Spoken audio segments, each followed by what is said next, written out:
El show del Chavo del Ocho. Hay una verdad innegable en este mundo. Existe gente con gustos extraños, y pueden hacer lo que sea para satisfacerlos. Tú, lector, ten en mente estas palabras mientras avanzas por este escrito. La historia que hoy nos acontece tuvo lugar en la Ciudad de México, antes conocida como Distrito Federal, alrededor de los años 1974 a 1975. El programa de televisión perteneciente a Televisa El Chavo del Ocho era un éxito rotundo, y estaba en pleno apogeo. El piloto fue emitido por primera vez en 1971 por el Canal 8, motivo original del nombre del programa. Posteriormente, en 1972, pasó a ser una serie de sketches en el programa Chespirito, antes de convertirse en un programa independiente al año siguiente. La comedia protagonizada por Roberto Gómez Bolaños gozó de tal fama, que llegó al punto de ser exportada a muchos más países hispanohablantes. Una serie dañada tiempo después por malas decisiones dentro de la empresa, problemas entre los actores, en fin, la historia que todos conocemos. No es un misterio que el programa se convirtió en la gallina de los huevos de oro de Televisa durante los años venideros, viéndose reflejado en la actualidad con el gran impacto que tuvo su adaptación en animación perteneciente al año 2006. En fin, saliendo un poco de esto, y volviendo a 1974, la gran aceptación del programa provocó un negocio en cuanto a mercancía. Juguetes, revistas, cómics oficiales, y las cosas típicas de dudosa procedencia, o como más comúnmente se le conoce, productos piratas. Sí, mercancía no oficial, pero más barata que vende cualquier objeto de uso diario o recreativo de una tendencia en esos instantes. Cualquiera puede hacer un juguete, una camisa, una gorra de los personajes favoritos de los niños, ¿y qué tal, un show en vivo? ¿Suena bien, no? Hay una cadena de sucesos que han quedado ocultos por bastante tiempo, que están estrechamente relacionados con la marca. No directamente con el programa o con Chespirito, pero sí con la figura tan reconocida del Chavo. Algo que he estado investigando por décadas para, por fin, darle su merecida difusión. Pero antes, tenemos que retroceder a los años de la década de 1970. La gran aceptación del programa en México y en gran parte de Latinoamérica provocó un negocio demasiado lucrativo en el mercado de los ya mencionados productos pirata, que se infestó de mercancía no oficial del Chavo del Ocho que se vendía como pan caliente. No había objeto que tuviera la cara de Gómez Bolaños que pudiese considerarse un fracaso en este negocio. Era como un gran pastel que estos vendedores compartían entre sí gracias a sus ventas, y es obvio que muchos querían un pedazo de ese pastel. Esto hizo que los piratas se expandiesen a otros ámbitos, entre ellos, realizar shows en vivo, elaborados por gente amateur, ya sea para eventos especiales o fiestas de cumpleaños, algo que hasta el día de hoy se sigue haciendo. ¿Qué podría salir mal de eso? Fue así como se dio inicio a uno de los casos más insólitos de infantes desaparecidos dentro de la ciudad capitalina, y todo comenzó con un simple anuncio, colgado en un poste de luz, donde se promocionaba un evento muy barato con temática de la popular serie del Chavo del Ocho.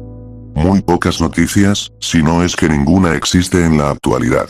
Todo lo relacionado con este tema es muy poco conocido, e inclusive se le considera una olvidada leyenda urbana. Lo único que se tiene al respecto, y que confirma que esto en verdad ocurrió, es una publicación del periódico El Universal, con fecha del día 18 de abril del año 1974.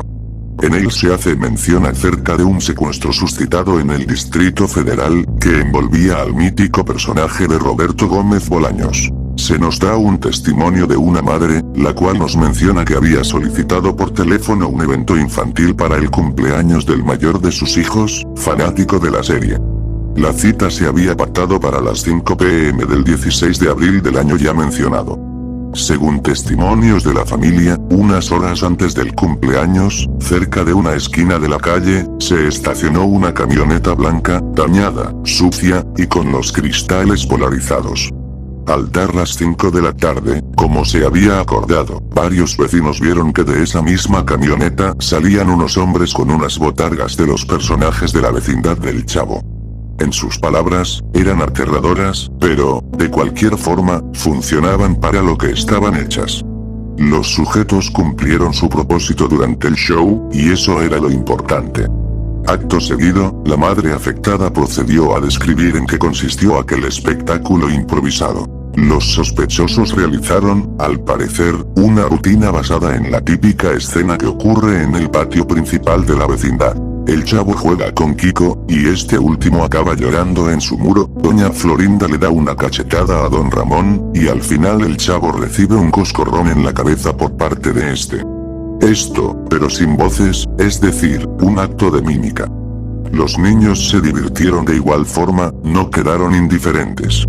Al término del acto, se les entregó la paga correspondiente por realizar su pobre actuación, y se marcharon sin decir ni una sola palabra, al igual que como llegaron en primer lugar.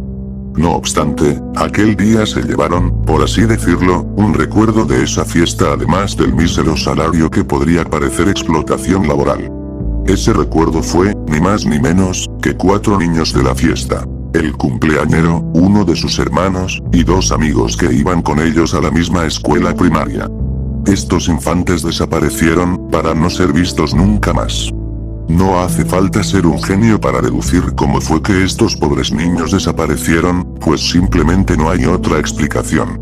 Si no fueron estas personas, los niños huyeron de casa sin razón alguna, a la misma hora y por la misma puerta por la que las botargas salieron. Sí, esto último suena muy poco convincente. La noticia termina con aquella madre de familia exigiendo justicia para sus hijos y sus amigos, culpando de forma directa a la cadena Televisa por los hechos, acusándolos de tener alguna especie de red de trata de infantes.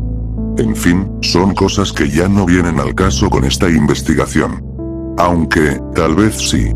Es curioso que después de ocurrido este acontecimiento con unos secuestradores vistiendo trajes de los personajes más famosos de Chespirito, ya no hubiera más reportajes referentes a este mismo caso, como si alguien o algo no quisiera que lo sucedido tuviera más repercusión mediática y social.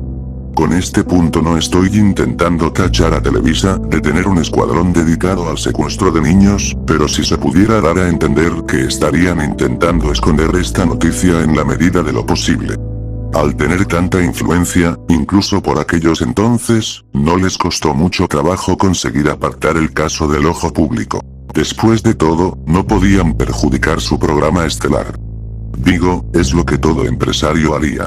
A decir verdad, ocultar información es algo que hoy día sería muy fácil para los individuos que controlan los medios, pero en años como esos era todavía más sencillo lograrlo, y se nota que les funcionó de maravilla, pues en internet no hay nada que tenga que ver con esos secuestradores del caso de la fiesta de cumpleaños del Chavo del Ocho. Aquí podría terminar la historia, quedando solo en una muy peculiar anécdota, que fácilmente podría hacerse pasar por una historia que un abuelo les cuenta a sus nietos en la cena de Navidad, si no fuera porque años después, siendo más específicos, en el 2001, ocurrió algo muy similar, ahora en una zona con altos índices de pobreza, ubicada en el estado de Michoacán. En esta ocasión, no hubo, ni siquiera, una nota en el periódico amarillista de turno, pero sí un reporte policial donde se narra todo lo acontecido. ¿Cómo sé esto? Lo conseguí gracias a unos cuantos contactos, y eso es todo lo que diré. Es la misma historia de la vez pasada. Una fiesta de cumpleaños, una camioneta descuidada con los vidrios polarizados, una función muy pobre de mímica y unos disfraces inquietantes. Esta vez se llevaron a 2 niñas, la cumpleañera de 7 años, y una bebé de tan solo 4 meses. Muy a diferencia del caso del 74, aquí los captores hicieron uso de la violencia física para lograr su cometido, y es incomprensible cómo consiguieron huir sin ser detenidos por la gran cantidad de gente presente en la fiesta, sobre todo por la bebé, pues ella se encontraba durmiendo en una habitación del 2º piso, lugar en el que nunca entraron, al menos desde la perspectiva de los testigos. Durante el escape, una de las botargas acabó con la vida del padre de familia en el proceso. Seguro que algo salió mal en aquella ocasión, y los criminales fueron atrapados con las manos en la masa, o al menos eso es lo que yo creo que pudo haber pasado. Ahora, ¿por qué no hay ninguna nota al respecto? Esto fue aún peor que la vez anterior, debería haber tenido más repercusión, tiene la apariencia de ser algo que se reportaría en cada noticiero, cada periódico y cada página de noticias en el país, ¿verdad? Bueno, ahora es incluso más fácil explicarlo. Los hechos se suscitaron en un área marginal, apartada de Morelia, la capital michoacana, y por estas razones, los medios locales no cubrieron el caso como es debido porque no fue muy sonado, y a casi nadie le importó por fuera de la escena del crimen. Además, como los afectados fueron personas de bajos recursos, la investigación policial no pudo contar con los suficientes incentivos monetarios para poder continuar, si sabes a lo que me refiero. Esta vez, no fue necesario el uso de influencias externas para ocultar este suceso, ya que solo bastó con un buen carpetazo burocrático para ser olvidado, y nunca más volver a ser tema de conversación. Aunque eso sí, tampoco se tenían pruebas o pistas del paradero de los secuestradores, y no hace mucha falta decir que hoy en día sigue así, y no parece que se reanude nunca. Es más, estaba 100% seguro de que estos dos casos no fueron los únicos crímenes de esta índole, y pudo haber otros cientos iguales o similares, pero nunca fueron reportados. 27 años de diferencia entre los dos casos registrados, y aún así continuaban con ese horrible oficio. Pero ¿quién nos asegura que todo el tiempo se trataron de las mismas personas? A este punto solo tenemos dos casos documentados muy similares entre sí. ¿Pura coincidencia desafortunada? ¿Cuántos niños desaparecieron durante los actos perpetrados por estos energúmenos? ¿Dónde están? Es algo que casi nadie sabe hasta la fecha. Y sí, casi nadie, porque eventualmente, unos pocos pudimos saber la turbia verdad sobre lo que hacía esta gente con ellos. Era el año 2006, y cierto día se hizo viral en aquellos foros populares del antiguo internet un video acerca de estos tipos en botargas. Se cree que el metraje en cuestión pudo haber estado oculto en alguna parte de la tan infame web profunda o deep web, y de alguna manera fue filtrado a la web superficial.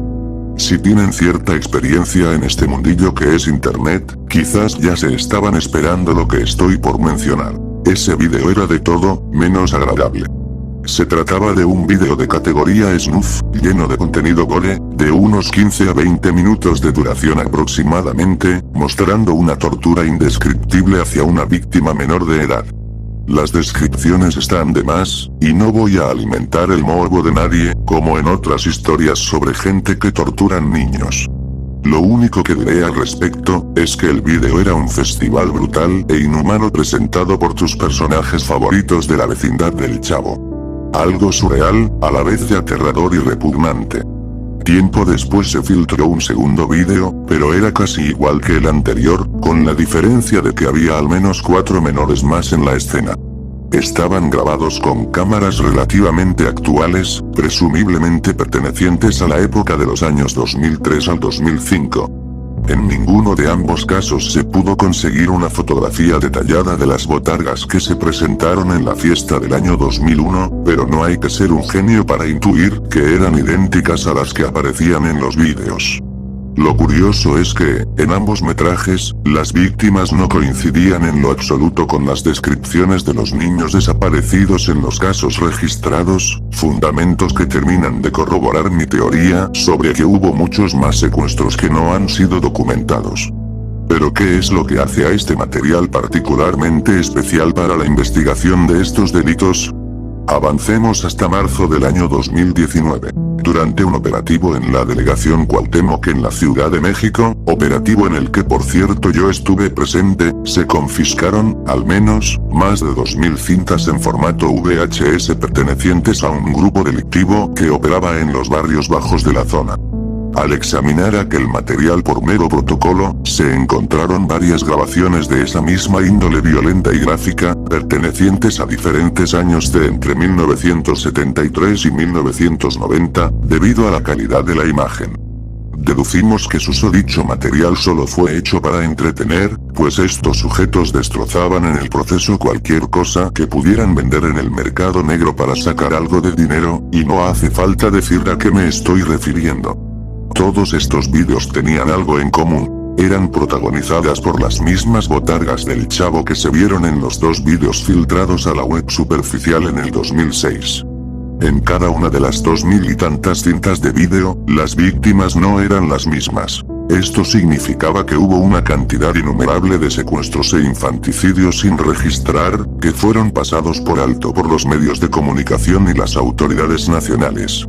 Se cuestionó a los líderes del grupo delictivo de la Cuauhtémoc sobre la procedencia de las cintas, y lo único que dijeron es que le pertenecían a el abuelo, el cabecilla de la organización que había fallecido en 1999. Puede ser que estas cintas se hayan distribuido de forma ilícita a través de varios videocentros de la Ciudad de México, en una especie de mercado negro especializado en cintas de corte snuff. ¿Será acaso que los dos casos registrados con anterioridad tengan algo relacionado con esto? ¿Acaso siempre han sido las mismas personas?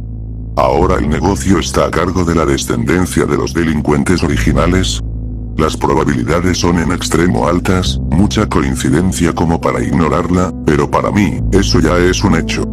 Esto me lleva a plantear un escenario terrorífico en donde estos vídeos fueron elaborados por un mismo grupo delictivo que ha operado décadas bajo las sombras, incluso hasta nuestros días, cuando el Chavo del Ocho ya no tiene tanta popularidad como en sus años de gloria, pero eso no quiere decir que haya sido olvidado. Dudo que esto último pase algún día, al menos en un futuro cercano.